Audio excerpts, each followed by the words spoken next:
Me don't know that he getting up at the body shop doing something I know.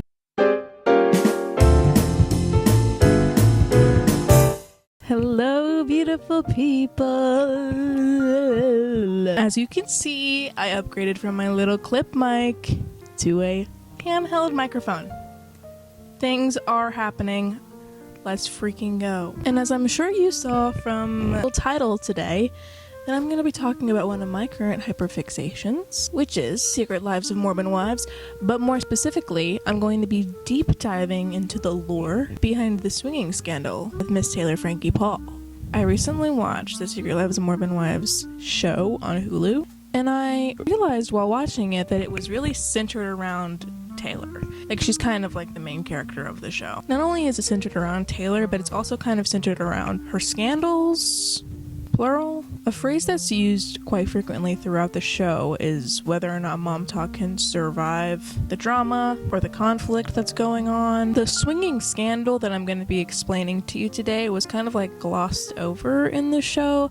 They didn't provide a lot of details on it, and I'm guessing that they were probably trying to avoid a lawsuit of some sort. And I was trying to understand like the severity of the scandal or like what it all entailed, and I literally couldn't find anything. Well, I could find stuff, but it was like all scattered. None of it was in one place that explained it from beginning to end, so I thought that I would do that. If you were watching the show or came across her socials and are kind of confused, I couldn't find any longer format type video explaining. I've spent the last few weeks so invested in their lives to the point where I like rewatched the show, partly so I could be more prepared to know what I'm talking about today, but also because it was just interesting, especially with it all revolving around their Mormonism, or I guess lack thereof. Their lifestyles just don't add up with the rules, or I guess guidelines of their religion. It was all just incredibly fascinating, at least for me. While so much is entertaining, I do want to put an emphasis on the fact that these are real people's lives, so I'm trying to be as delicate and sincere as I possibly can be when talking about the things that they actually went through.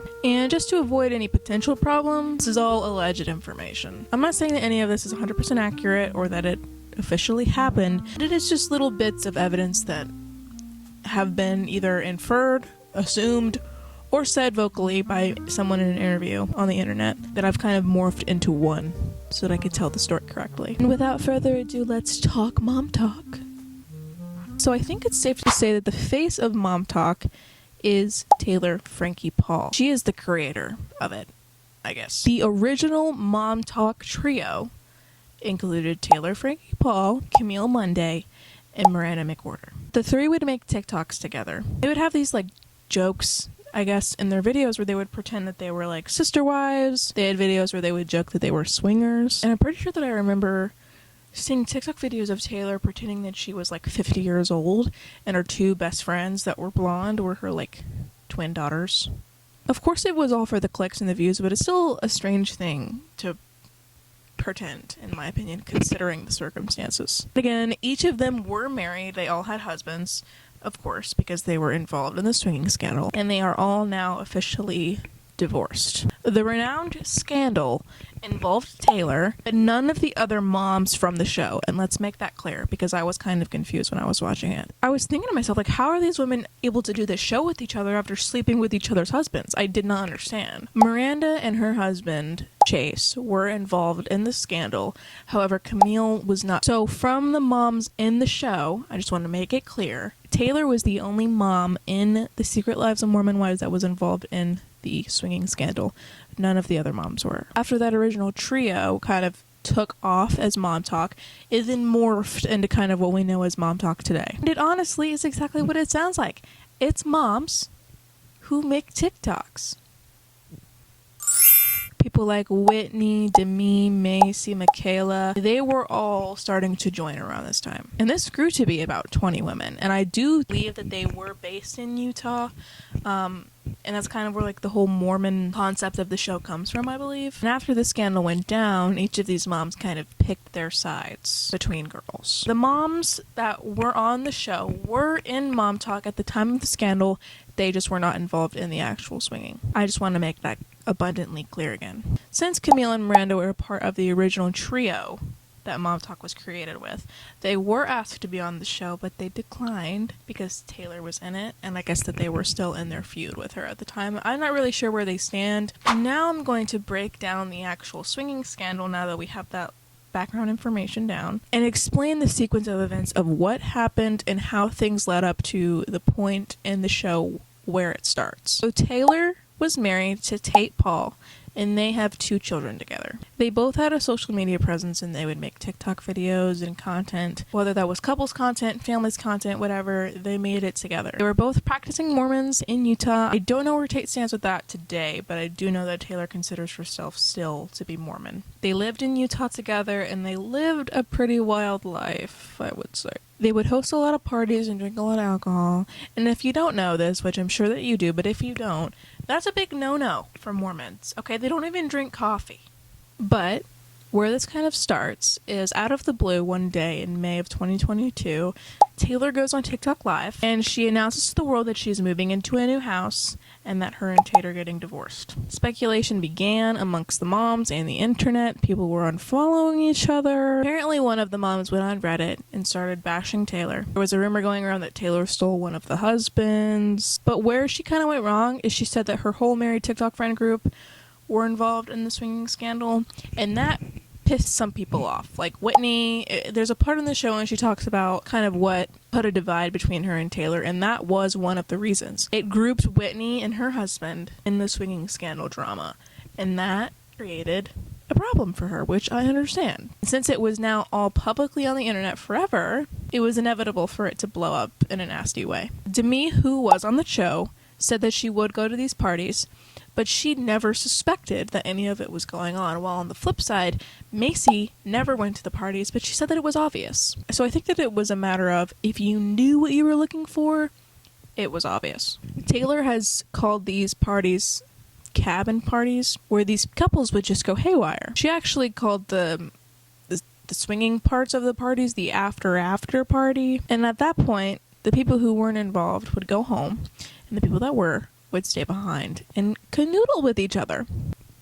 To put it quite simply, Taylor said that it had started one night by her husband Tate and Miranda's husband Chase daring them to make out with each other. And they thought that it was fun and game, so they did it. And one thing led to another, and then they started taking provocative photos of each other. After that, it led to soft swinging. Now, if you don't know what soft swinging is, I'm going to explain it to you. Basically implying that the couples would swing with each other. They would switch partners, but they wouldn't go off into separate rooms in closed settings. They would do it all in front of each other, like in the same room, which doesn't make it any better in my opinion, but why does my opinion matter? It doesn't. Their one boundary / rule was that they would never privately go away with one of the spouses without the group being present. That was the one rule. Okay?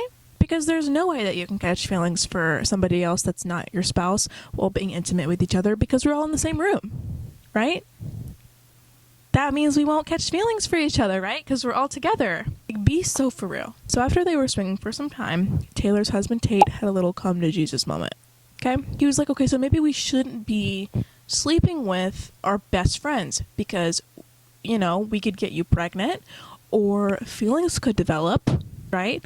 Because that would be bad. So they then chose to bring in a third couple, McKenna and Braden, who were not influencers. They thought that it would make the conflict, I guess, less probable or less likely to happen if it was with someone quote-unquote random. But we see now where that has led things, so obviously it wasn't the brightest plan. Now, this is where things all go south for Miss Taylor and her friend group. So Chase, Miranda's husband, goes up to Taylor in the gym and tells her that he has feelings for her. This is the original couple that had been swinging with each other. And Taylor goes home, tells her husband Tate, and then tells the other wife, McKenna, about the same encounter, who again was not the influencer friend. And then McKenna gets on the phone with Miranda and tells her about what Taylor just told her about what her husband did at the gym. Obviously, hearing that your husband confessed and has feelings for your best friend is not ideal. Okay, it's not fun and fresh. I would be pissed, okay, rightfully so. So she gets on the phone with Taylor and asks her if this is true. Well, actually, she says, is there something you want to tell me? Which, if I heard that, I would pee my pants. And I don't know why Taylor lied at this point, because it was obvious that she knew. So she just digged herself into a deeper hole that she didn't even need to be in. Okay, she could have just told the truth, and maybe it wouldn't have been as much of a blowout. But she lied. She denies the entire thing. It was around this time that Taylor also started catching feelings for Brayden, the couple that they brought in, thinking that it would make things less complicated. Just again to remind you, Brayden was married to McKenna. This is all getting so messy that you would think, okay, if I was Taylor and things were heading in this direction, I would just start to tell the truth, right? Because things were obviously going to end badly. No, we continue to lie. We continue to lie. Brayden, McKenna's husband, also had feelings for Taylor in return. So basically, this woman had 3 married men fiending over her, all of whom she was intimate with. I don't believe that Camille and her husband Sam divorced, so I wanted to backstep a little bit because I said that all of them were divorced now. Since Camille and her husband weren't involved in the actual swinging hands-on, I wasn't including them in my head, but I just wanted to clarify. So, after the encounter happens between Taylor and Chase, they all get together as one big happy swinging family to clear the air. But the air stays unclear. And do you want to know why? Because Taylor grabs the elk, okay? That was her one fatal flaw, is this girl and alcohol don't match. And thankfully, she's figured that out now. But then it became kind of a problem. So she's drunk, crying in a corner. Brayden walks over to said corner, and he's consoling her. He's like, what's wrong with you, okay? How can I help you? What's going on? Mr. Chase gets jealous, okay? So he walks over to Brayden and Taylor, and he's also nosy. What's going on, baby? What's wrong? How can I help you? What's going on? So then after the 2 men are over there with Taylor, of course, the husband walks over and joins the party. It's like, what is going on? What the freak is going on, bro? So Taylor gets overwhelmed, okay, by all these men coming up to her and asking her if she's okay. That she flees the house where they were having the party and the little get-together, and she goes to a unsaid friend's house, okay? Just to clarify, this friend is unspecified. I don't know who this friend is. While she's at said friend's house, her phone is blowing up. She's got Brayden calling, she's got Chase calling, she's got Tate, her husband, calling, all trying to make sure she's okay, see where she is, what she's doing. Then things get even more confusing because Brayden's wife, McKenna, which Brayden, again, is the guy that Taylor got feelings for, and vice versa, his wife tells Brayden to pick up Taylor, okay, so that they could all spend the night together. Which is definitely a choice. That's neither here nor there. And of course, because drama, okay, that doesn't happen. And that is the night that Taylor broke the one rule that they had into place, and she sleeps with Brayden, one of the spouses they were swinging with, closed off from the group, privately from the spouses, and she does all of this at said friend's house. Her then husband, Tate, then picks her up the next morning, and he basically asks her, like, what the freak just happened? What did you do? What were you doing? She, again, denies and lies about the entire thing, because why tell the truth at this point? Seems like an awful idea. But after she lies to Tate, she eventually comes clean, and she confesses the entire thing. Taylor and Tate are over, okay? Marriage is done when she confesses this. But Miranda, who still doesn't know about any of this, and still thinks that Taylor's telling the truth about her husband, Chase, tells her she will stand by her, that she has her back, and that she knows that things like this get confusing and complicated, and that mistakes do and will happen. And obviously, they did. Obviously, the mistakes did happen, because now they have a whole show, okay? They have a whole show on Hulu.com, bro. They have an entire reality show, because these people decided to hook up with each other. Crazy concept, but it's doing really well, and obviously it was a smart business decision. They're still friends until Tate calls Miranda and basically tells her that Taylor lied about Chase, and then Miranda and Taylor are no longer friends, which I wouldn't want to be friends with her no more either.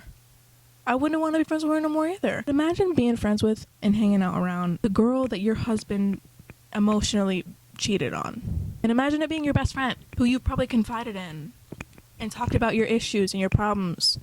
So messy. No judgment though. Even though it sounds like judgment, it's just pure shock. Like, I just don't know how people are able to do it. It doesn't make me better than them. It's just one of those things where it's like, okay, so they were getting nasty with each other and didn't expect it to blow up. I don't get it. Like, how do you not expect it to, like, you just gonna grow old and be nasty with each other till you're old, and wrinkly?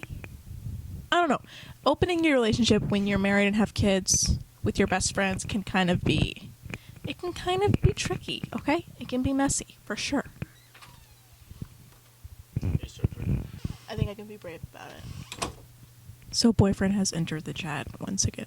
So Camille and Miranda break off their friendship with Taylor, and that is the end of the original Mom-tok trio. Over. And that's really it. That's really the end of the scandal, of the swinging scandal. It has nothing really to do with the other moms on the show besides Taylor. This was just the event that led up to the show, like where the show begins. And Taylor did get the brunt of the hate.